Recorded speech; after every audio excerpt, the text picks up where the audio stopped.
Ils sont restés ensemble. Oui, mais l'amour avait disparu. Chaque jour était une répétition de la veille, une routine sans joie ni passion. Ils étaient comme deux étrangers partageant une maison, croisant leurs chemins dans les couloirs sans vraiment se voir. Le silence pesait lourd entre eux, rempli de monondettes et de déceptions accumulées. Le mariage, qui avait commencé avec tant de promesses et de rires, était devenu une simple cohabitation, une obligation vide de sens. Ils vivaient sous le même toit, mais leurs cœurs étaient à des kilomètres l'un de l'autre. Les repas étaient pris en silence, les soirées passées chacun de son côté, absorbés par un écran ou un livre. Il n'y avait plus de nous, seulement lui et elle. Cette distance émotionnelle était un gouffre qui se creusait un peu plus chaque jour. Ils se sentaient seuls, mais ensemble. C'était un paradoxe douloureux, une prison invisible qu'ils avaient construite brique par brique.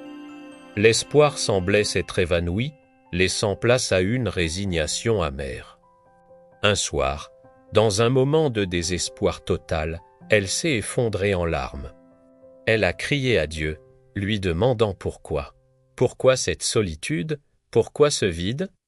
C'était une prière brute, honnête, sans fioriture.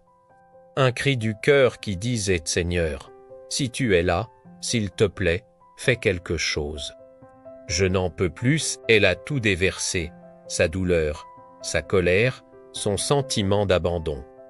C'était son dernier recours, sa dernière lueur d'espoir dans une obscurité profonde, et Dieu a répondu. Non pas avec un miracle spectaculaire, mais par une douce conviction dans son cœur et celui de son mari, le pardon.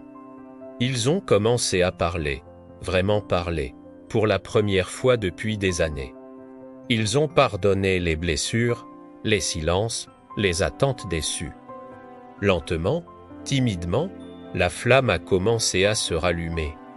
Le pardon a ouvert la porte à la guérison, et la guérison a permis à l'amour de renaître de ses cendres. Leur histoire est une preuve puissante que Dieu peut restaurer ce qui semble complètement mort. Il n'est jamais trop tard pour lui. Si vous traversez une situation similaire, sachez qu'il y a de l'espoir. Merci de m'avoir écouté. N'oubliez pas de vous abonner pour plus de témoignages inspirants.